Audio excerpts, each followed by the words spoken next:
En el PP empiezan a verle las orejas al lobo. Comienzan a darse cuenta, esta vez parece que de verdad, de la hecatombe que se les avecina. Los sondeos de este fin de semana no hacen sino adelantar el certificado de defunción de los populares en casi todas las autonomías. Y eso, que la operación mediática orquestada contra Rato aún no se ha reflejado en las encuestas. El día en que se tenga en cuenta, el varapalo podría ser tremendo.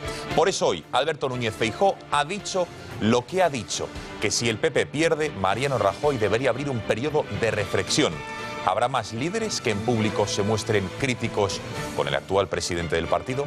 5W de la noticia, empezamos con el qué. Beatriz Rojo, buenas noches. Muy buenas noches, Gonzalo. Alberto Núñez Feijóo considera que si el PP pierde las elecciones de mayo, Mariano Rajoy debería reflexionar.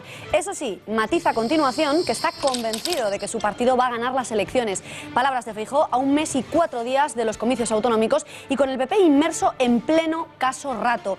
Autonomías como Madrid, Valencia, Baleares, las dos Castillas, Cantabria, Asturias, Aragón y todas las ciudades y pequeños municipios de nuestro país están a examen el próximo 24 de mayo y excepto en La Rioja y Murcia, el PP parece que no tiene garantizado gobernar en ninguna de ellas. Feijóo ha abierto el melón de cara a los comicios autonómicos de mayo, pero si se produce la debacle en esas elecciones, todas las miradas estarán puestas en Mariano Rajoy, puesto que en las comunidades autónomas se vota en clave general. Asumirá las consecuencias el presidente del gobierno, hará autocrítica.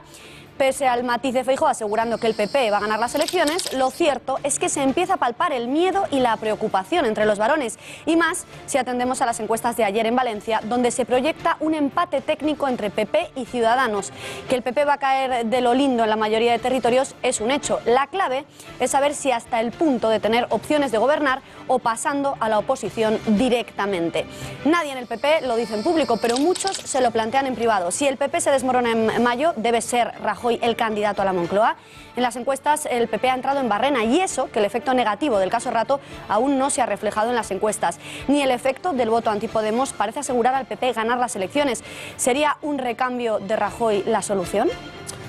Nos falta la última W, el porqué. Editorial ya con Eduardo García Serrano.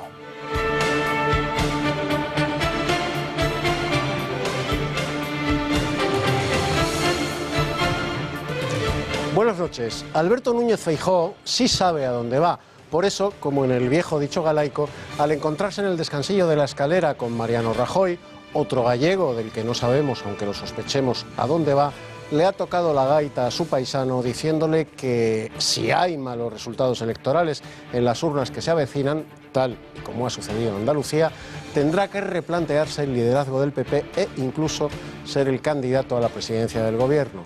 Intramuros del PP todos son parabienes y adjetivos excelsos para Rajoy, pero en los feudos de sus varones territoriales, donde solo ellos se juegan los garbanzos del poder, el discurso cambia porque Rajoy exuda chapapote electoral. Feijóo, como buen gallego, no cree en meigas, pero a ver las ailas. Están en las encuestas electorales y en Andalucía ya le echaron su consuro al PP de Rajoy.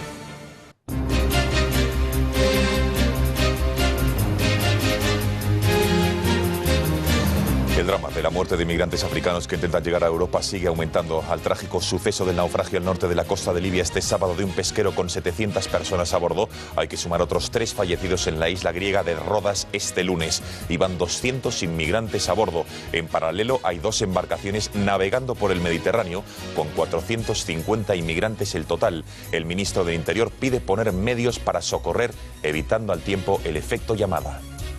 Tienen medidas que deben ser ahora calendarizadas y con la afinación necesaria para que, como digo, podamos dar una respuesta en el ámbito del Ministerio del Interior a estos problemas. Un alumno de 13 años mata a un profesor y hiere a 4 personas en un instituto en Barcelona. El maestro era un sustituto de la asignatura de Ciencias Sociales que se ha encontrado con el supuesto homicida en el pasillo de la segunda planta del centro poco después de que iniciara su ataque. El menor ha sido ingresado en una unidad psiquiátrica. Según los compañeros del centro, el estudiante había mostrado sus intenciones de cargarse a profesores. Los de su clase han dicho que tenía una lista negra y que hoy, o sea, que llevaba días planeándolo. El titular del juzgado que instruía hasta ahora la investigación del caso Rato se ha inhibido en favor de la Audiencia Nacional, más en concreto del juzgado número 4, del que es titular el magistrado Andreu, instructor a su vez del caso Bankia. En paralelo, el fiscal general ha traspasado a Anticorrupción el caso por la especial trascendencia, dice, de los hechos investigados. Amplía de 3 a 5 los delitos fiscales que habría cometido el ex vicepresidente. Por su parte, el exdiputado socialista Alfonso Guerra considera que el caso salpica de lleno a Rajoy. Que dentro de poco va a tener más amigos en la cárcel que el Vaquilla. Los tiene a todos allí. A la hora de votar hay principios innegociables, mensaje claro y directo de los obispos españoles a los católicos. De cara a los diversos comicios que se van a celebrar en España, el presidente de la Conferencia Episcopal Española considera que el derecho a la vida, el verdadero matrimonio o la educación de los hijos son cuestiones fundamentales a la hora de elegir a quién votar. En paralelo, han clamado contra la idolatría en la que se le da al dinero, se le rinde culto, con lo que han pedido solidaridad con los necesitados. Y en los deportes, Juanma Pérez Noya, buenas noches. ¿Qué tal? Buenas noches. Bueno, se acabó la Liga, siguen las cosas como están, hay que volverse a centrar en la Champions, Barça y sobre todo la plaga de lesiones del Madrid para ese partido importante contra el Atleti. Exacto, porque aunque en Liga el pasado sábado ganaron Atlético, Barcelona y Real Madrid, el Madrid perdió a Bale y Modric, por lo que preocupa en el Real Madrid la actualidad de su plantilla de cara al derbi de Champions del miércoles. En el tiempo de deportes haremos el alcance exacto de las dolencias de Bale, Modric y Benzema y veremos cómo encara el Barça el partido de Champions mañana ante el PSG.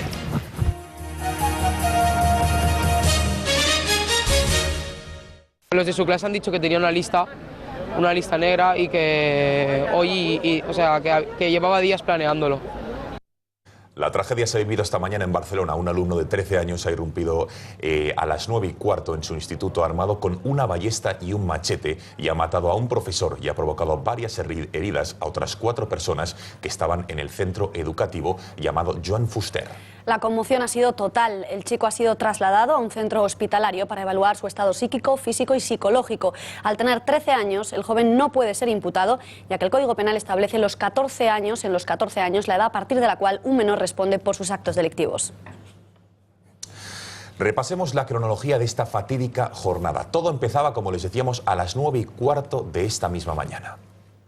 9:20, un alumno de 13 años de segundo de la ESO acude en torno a las 9:30 de la mañana a su instituto, el Joan Fuster de Barcelona.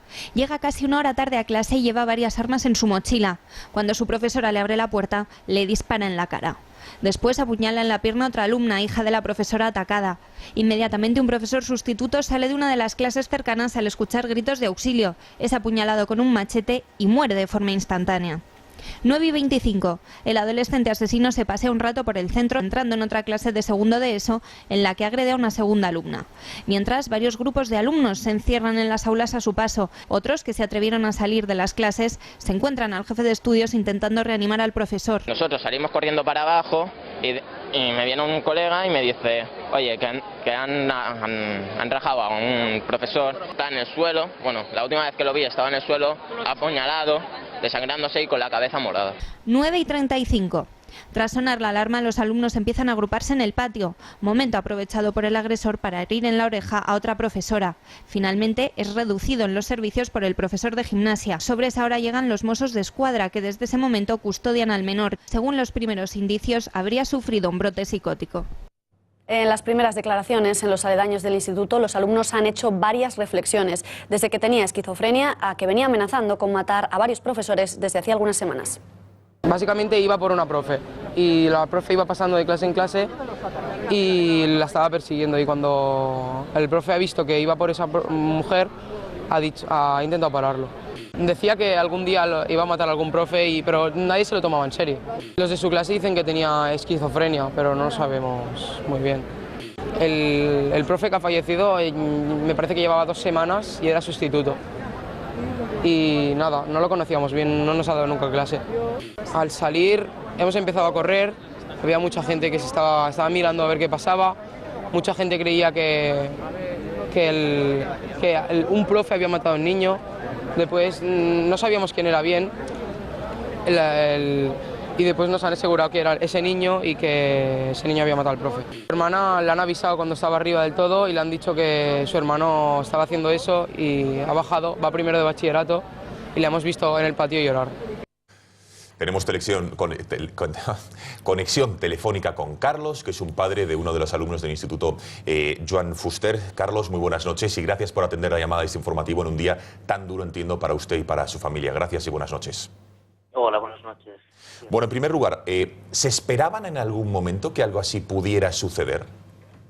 No llegas a esperártelo nunca, pese a comentarios que se puedan haber hecho en excursiones que han tenido, hablando y dialogando entre ellos.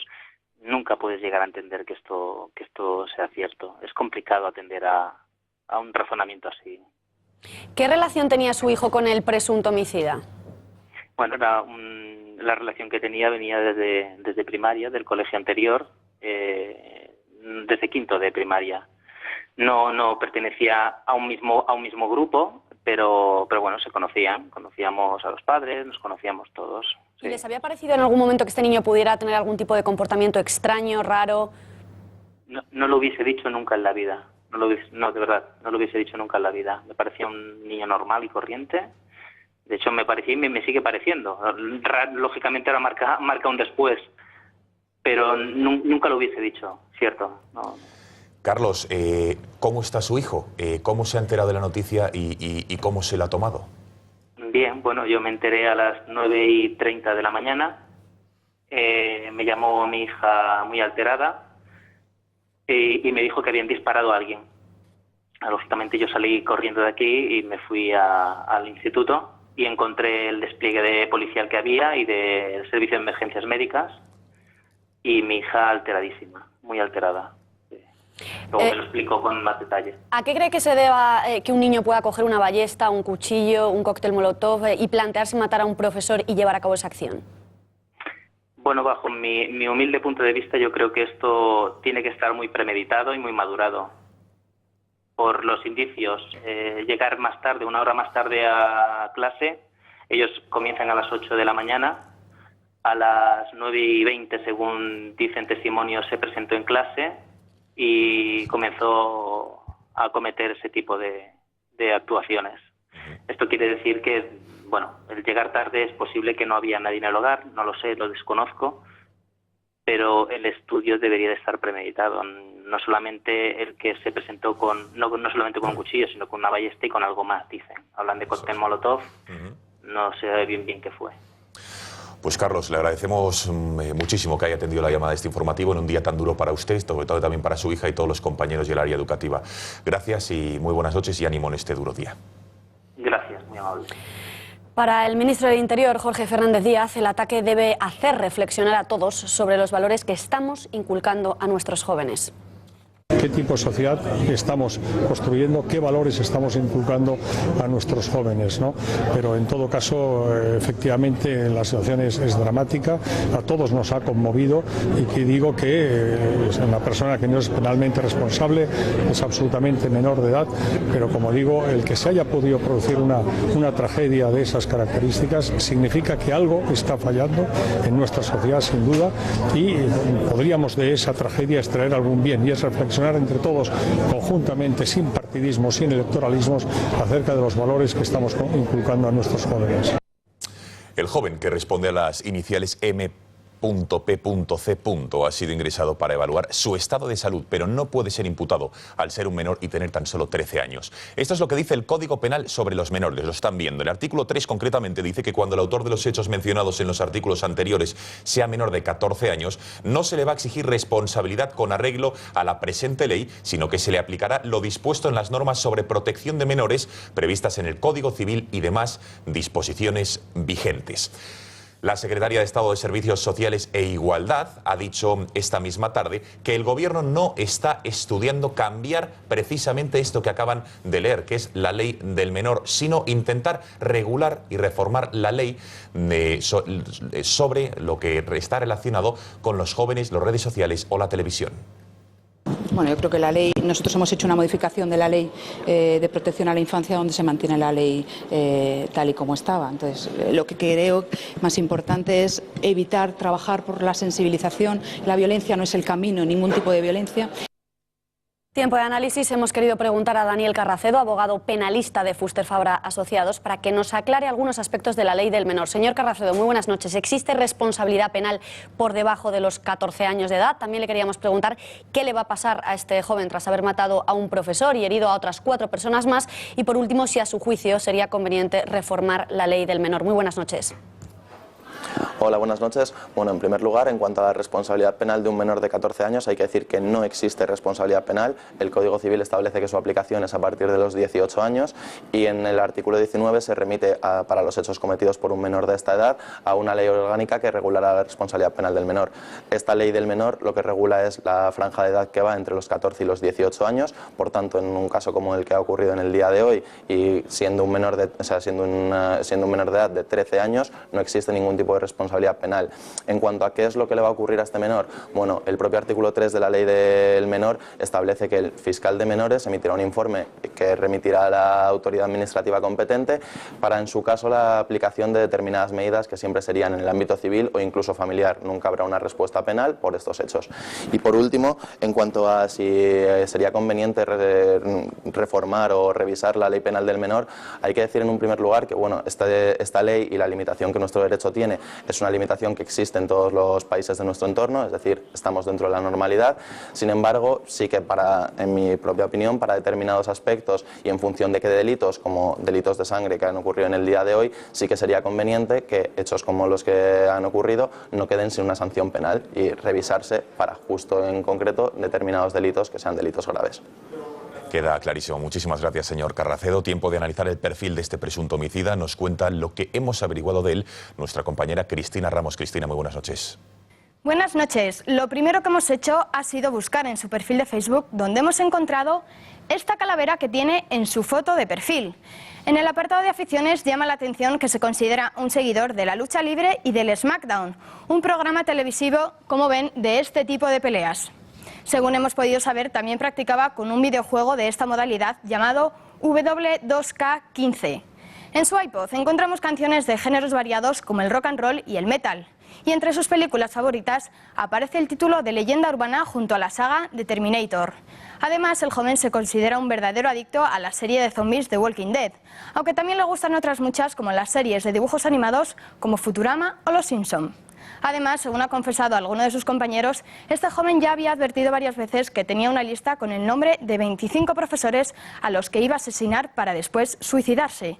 Unas fuertes declaraciones que se tomaban a broma y que desafortunadamente se han convertido en una tragedia. Muchas gracias, Cristina. Este es el perfil. Tiempo ahora de intentar analizar cómo un joven de esta edad puede cometer una acción tan dramática como asesinar a un profesor. Está con nosotros el doctor Manuel Esbert, él es psicólogo clínico, así que ya pasamos a saludar. Señor doctor Esbert, muy buenas noches. Buenas noches. Gracias por estar con nosotros en este informativo. En primer lugar, ¿qué puede llevar a un chico, a un chaval, porque le tenemos que llamar así, de 13 años, a cometer semejante homicidio, supuestamente siempre, claro? ¿Qué puede llevarle a cometer algo así? Pues un descoloque mental tremendo, un vacío tremendo, una falta de orientación, una desorientación que está ejemplificando qué está pasando en nuestra sociedad. Vivimos en una sociedad donde la frustración no se aguanta, una sociedad de la imagen, donde todo vale, donde se consumen imágenes de una manera vertiginosa y hay sujetos que tienen un vacío interior, una frustración que no soportan y entonces se lanzan a acciones muy vistosas. Hace muy poco hemos tenido el tema terrible del avión de Germanwings, buscando una notoriedad, refleja un trastorno del narcisismo tremendo, que a su vez refleja una crisis que hay en la sociedad. Doctor Esbert, por lo poco que hemos podido conocer, la acción llevada hoy parece que no ha sido una acción espontánea, sino que estaba absolutamente premeditada, preparada, con tiempo, incluso habría llegado a avisar a compañeros con antelación. Es probable, yo no tengo ninguna idea de la personalidad concreta del chico, entonces no puedo hacer ningún tipo de diagnóstico ni de análisis. Habría que entrar concretamente a verle a él, en particular, con instrumentos diagnósticos, con una buena batería de test y con entrevistas para poder conocer en concreto cuál es la motivación particular de este sujeto.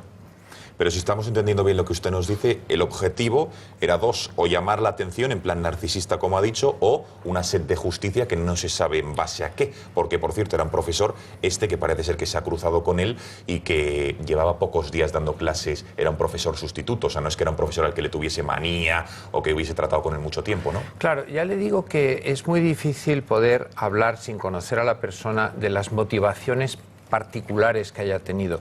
Supongo que habrá un componente muy importante de rabia, un componente de una agresividad no bien canalizada, habrá un componente tremendo de un vacío.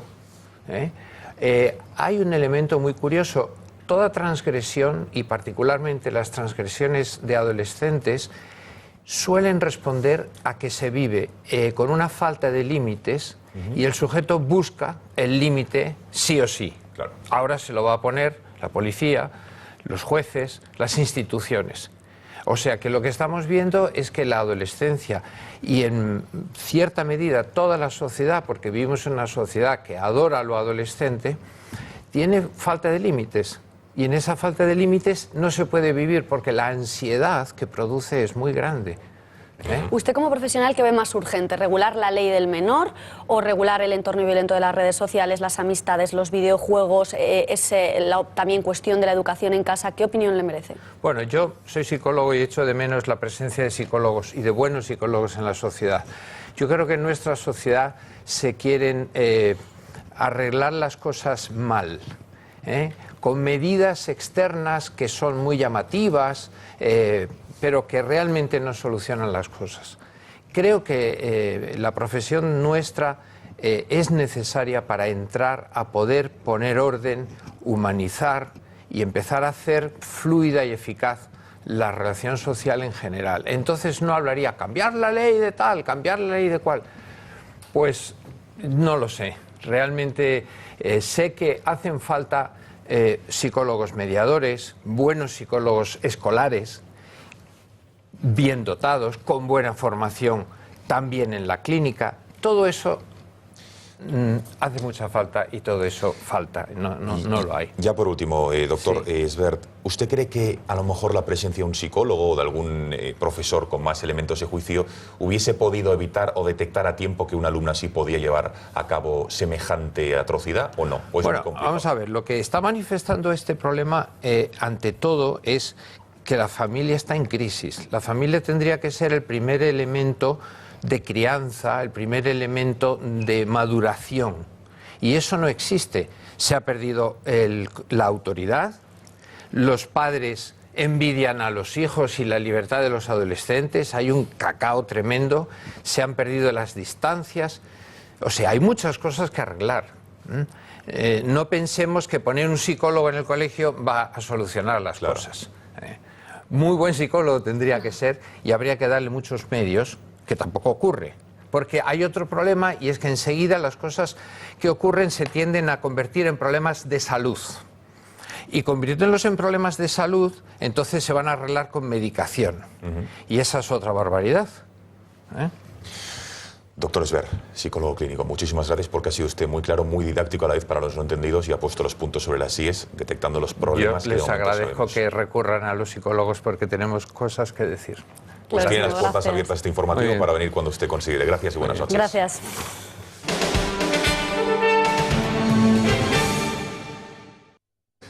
Tragedia en el Mediterráneo. En las últimas 48 horas, 2 embarcaciones con cientos de inmigrantes han naufragado mientras se dirigían a nuestro país. La primera ocurría, como ven en sus pantallas, el pasado sábado por la noche. Un pesquero en el norte de la costa de Libia, procedente de Egipto, naufragó y se hundió a 120 millas de Lampedusa.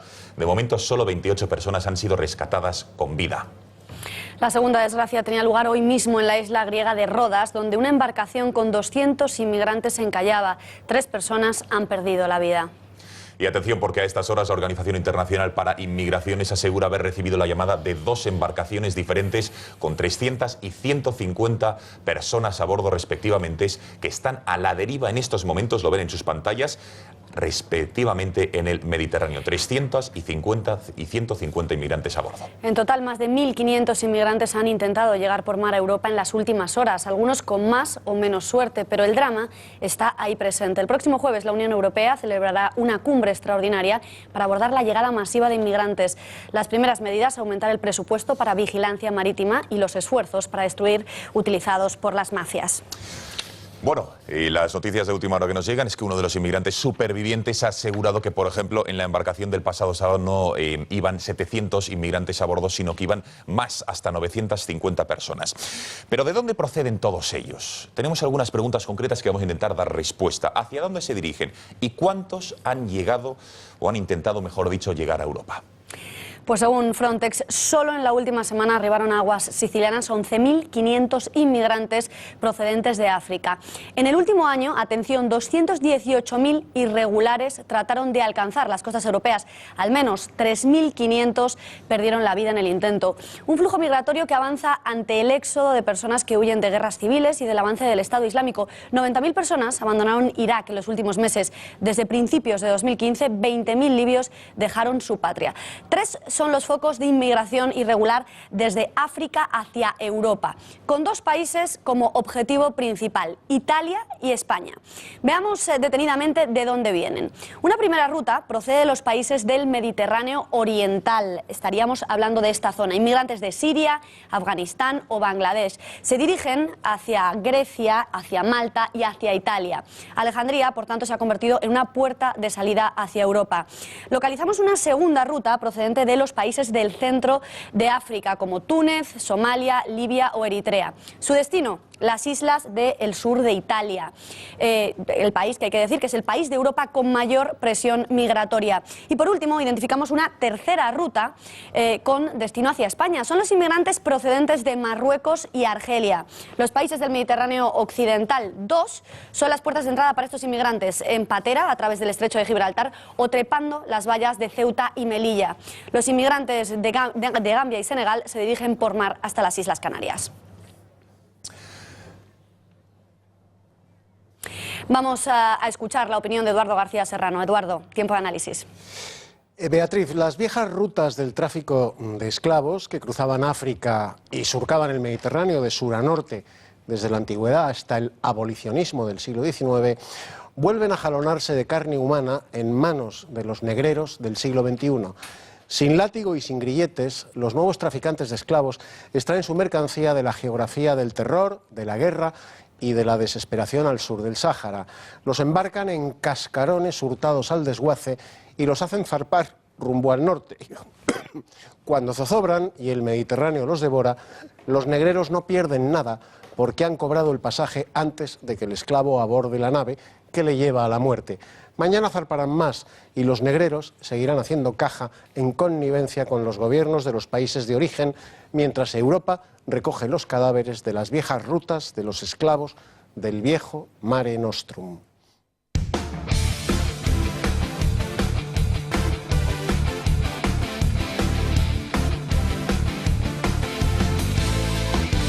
Y los deportes, Juanma, buenas noches de nuevo. ¿Qué tal? Buenas noches. Bueno, previa de Champions, el Barça parece que pinta bien, el Madrid-Atleti, el Atleti bien, y el Madrid parece que se está quejando mucho por las lesiones, no sé. Se está quejando y precisamente con razón, porque aunque el Real Madrid ganó este fin de semana, como os comentábamos antes, el pasado sábado 3-1 al Málaga y sigue a 2 puntos del Barça, las sensaciones en el Santiago Bernabéu después del partido eran casi las de una derrota. Bale sintió un pinchazo en el gemelo nada más comenzar el partido y Modric tuvo que retirarse en la segunda mitad por un golpe en la rodilla con recio. Además, Karim Benzema sigue con molestias también en su rodilla y aún no puede entrenar con sus compañeros. Así que bueno, vamos a ver precisamente qué dolencias tienen cada uno de estos jugadores. Lo vemos justo a continuación, exactamente en pantalla. Gareth Bale sufre una lesión muscular en el sóleo de su pierna derecha. Ahí vemos que el Madrid no ha querido dar un tiempo de baja, pero lo que es seguro es que no jugará las próximas 3 semanas y que por tanto está totalmente descartado ante el Atlético de Madrid el próximo miércoles en Champions. Pasamos ahora a Luka Modric, el siguiente de los lesionados, como ha indicado el Real Madrid en este comunicado. Lo tiene mucho peor porque sufre un esguince en el ligamento lateral externo en su pierna derecha. Así que el croata estará de baja algo más de un mes, entre 5 y 6 semanas, y no volverá a jugar hasta una hipotética final de Champions, en el caso, eso sí, de que el Real Madrid se clasifique para la final de Berlín el próximo 6 de junio. Aún así, vamos a ver lo que ha dicho Luka Modric en Croacia. Ha hablado No, estamos viendo justo en pantalla al doctor de la selección croata, el doctor Nemec, es el jefe de los servicios médicos de la selección croata y ha dicho precisamente que Modric no se lesionó por este golpe, sino que el culpable de la lesión es Carlo Ancelotti, que no le ha dosificado al croata después de que regresase de su lesión anterior. En punto pelota les anunciamos que deben esperar porque en apenas unos minutos hablaremos con un experto traumatólogo para saber si este doctor croata tiene razón o no. Y esto es, como efectivamente los anunciamos, es las declaraciones de Luka Modric en Croacia, que ha dicho que no tira la toalla, ha hablado en su país, ha dicho que está muy triste, pero que no se rinde y que espera jugar algunos partidos antes del final de temporada, pero como ya les anunciamos, lo tiene muy difícil el centrocampista. Y nos vamos. Juanma. Sí. ¿Qué? Venga, va, Juanma, cuéntanos la última. Nos vamos ahora venga, a la otra orilla del Manzanares. Da tiempo justo a que entre Fernando Torres. Que ha hablado Fernando Torres, ha dicho cómo está en el Atlético de Madrid las bajas madridistas.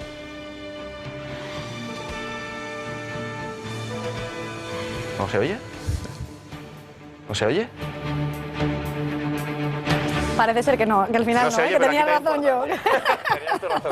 No pasa nada, nos vamos, pero hay que recordar a todos que mañana el Club de Amigos comienza el taller Oncología y Estética con Ángela Navarro y también recordarles que el viernes 24 el club sale de Madrid, se va a Ávila a la exposición de las edades del hombre, que no se lo pueden perder y que si quieren apuntarse a todos estos planazos tienen que llamar al teléfono del club, que es el 91 616 24 64. Repítelo, que hablas... 91 616 24 64. Pues nada, Beatriz, nos vamos. Nos vamos.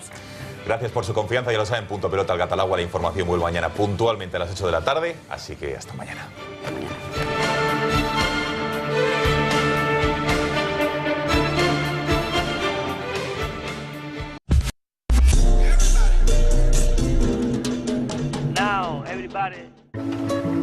Me llamo Belén y mi charcutería es mi segunda casa. Y de una casa a otra me llevo lo que me gusta. Hoy, un jamón cocido que nos encanta por su sabor. Es natural, artesano. Mis clientes que lo prueban, repiten. Jamón al natural artesano. Lo natural es que te guste. El Pozo, contigo de principio a fin. Hola, para ser eficientes al consumir energía tenéis que seguir la teoría de las 3 R's. Reducir, reutilizar y reciclar. Reducir el consumo de energía sin perder calidad de vida. Por ejemplo, podéis ir a trabajar compartiendo el coche. Reutilizar. Seguro que tiráis a la basura muchas cosas que nos pueden servir. Por ejemplo, las hojas de papel, utilizarlas siempre por las dos caras. Y reciclar, porque esos contenedores de colores que están en la calle no están para hacer bonito. Así que ya sabéis, seguiré R que R hasta que todos sigamos la teoría de las 3 R's. Es una información de Gas Natural Fenosa, la energía que piensa. Comercios tradicionales, restaurantes, tiendas online. Con CaixaNegocios llegamos donde está tu negocio. Un gestor especialista irá a verte para ayudarte personalmente con las mejores herramientas de gestión, financiación y protección. Ahora es el turno de tu negocio. CaixaNegocios en persona.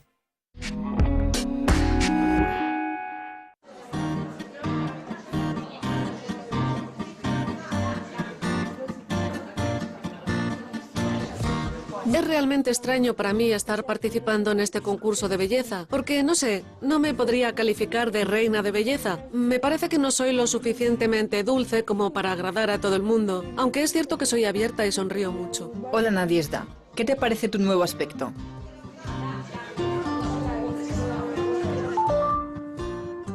Nadia, привет. ¿No как тебе nuevo obraz? Me gusta como luzco. Veo un nuevo brillo en mis ojos.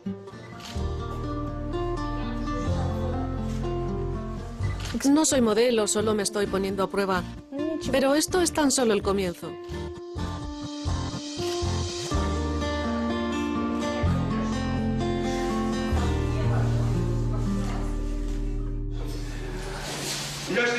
Al venir aquí han hecho ya una lección. Todas tienen cierto objetivo en la vida, una meta. Para mostrar su belleza tendrán que expresar su personalidad. Cuenten en voz alta, con claridad y fuerza. Bien, vamos allá. Empezaremos con un pequeño precalentamiento. ¿Puedo empezar a darle vueltas? ¿Puedo atraerla hacia mí? ¿Puedo llevarla de la mano? Ella no está usando la otra rueda. Si lo hiciese, daría la impresión de un minusválido en silla de ruedas arrastrándose detrás de un joven. Yo nunca percibo así a una muchacha en silla de ruedas. Mi percepción es diferente. Van ustedes a descubrir la plenitud, la gran riqueza que existe en la vida. Música. ¿Preparadas? ¿Relajadas?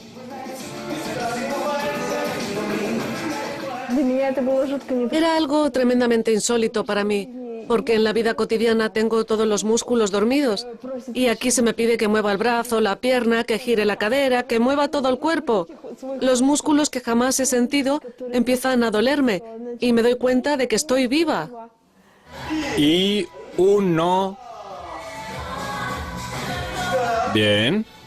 1, 2. 1, 2.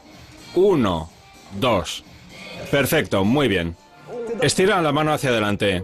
O sea, está por aquí y está por ahí. Sí, exacto. Y mirándote al espejo. Arquea la espalda un poquito más, un poco más. Levanta la cabeza, mírate. Ya está, muy bien. Ve acostumbrándote.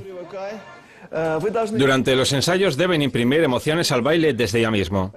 Había un artista de ballet muy famoso, un bailarín que hacía las piruetas a la perfección. Durante los ensayos nadie le obligaba a hacerlas para evitar tener lesiones, así que lo que hacía era salir al centro de la sala, hacer la preparación para la pirueta y luego representarla así con el dedo. A nadie le importaba, todos sabían que haría muy bien el giro. Llegó el día del estreno. Él estaba muy nervioso, se plantó, hizo la preparación y sin querer volvió a hacer el gesto con el dedo. O sea, si no viven ahora plenamente las emociones de todo lo que están haciendo, no lo harán luego tampoco.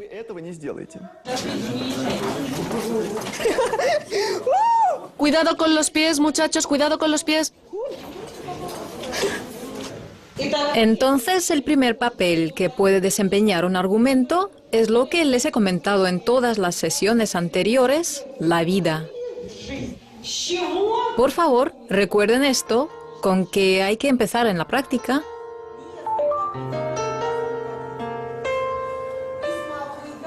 ¿Qué te parece Yevgeny, el coreógrafo? Creo que es una persona maravillosa. Es un genio. No ve nada inusual en nosotras, solo nuestro potencial oculto. Podría estar horas hablando de él. No me la levantes más alto. Ahí, partiendo del pecho. Desde esta posición... Espera, te me encoges otra vez. ¿Lo ven, no? Eso es, muy bien. Puedo hablar un ratito con tu cuerpo sin tu participación. Y 1. Aprenden mucho sobre sí mismas. Muchas chicas me han dicho que llevan 25 años en silla de ruedas y no sabían que podían moverla así y que se podían hacer estas cosas. Con un enfoque creativo y aplicando todas las capacidades humanas se le puede dar vida, convertirla en una prolongación de tu espíritu y tu cuerpo. ¿Movemos los dedos así? Muy bien. Lo sientes, ¿verdad? Y 1. ¿Tienes una lesión de médula espinal, no es así? Torácica. Torácica, vale. Entonces, espera. Baja el omóplato. Así, mantén la postura. Vamos, ahora tú sola. Es muy paciente, sabe señalarte tus errores de una manera delicada, pero a la vez convincente. Muy bien, es suficiente. Muy bonito. Enhorabuena. Relájate. Me gusta mucho el hecho de que, por ejemplo, en la sesión de hoy se sentara en una silla de ruedas. Es un placer ensayar con alguien que entiende a las personas con las que trabaja y sabe qué quieren. Levantamos la pelvis un poco y la movemos ligeramente hacia adelante. Cuidado con vencerse hacia atrás. Eso, bien hecho. Genial. Da un poco de vergüenza hacer ciertos movimientos, pero luego lo piensas y ves que no hay de qué avergonzarse. Estamos todas igual, somos como una familia. Bien. La verdad es que jamás me he considerado una minusválida, jamás. Ahora sí, funciona. Vamos. Es verdad, tengo un problema, no puedo caminar. ¿Está claro? ¿Qué fue eso? ¿Una piedra? Sí, una piedra. Por eso está el casco. Siempre he encontrado cosas que hacer. Por ejemplo, puedo ponerme a recoger hojitas o a mirar cómo una hormiga se mueve sobre una cereza o jugar con ella. Venga, venga. O sea, que no te quedabas encerrada en casa como muchos hacen. No.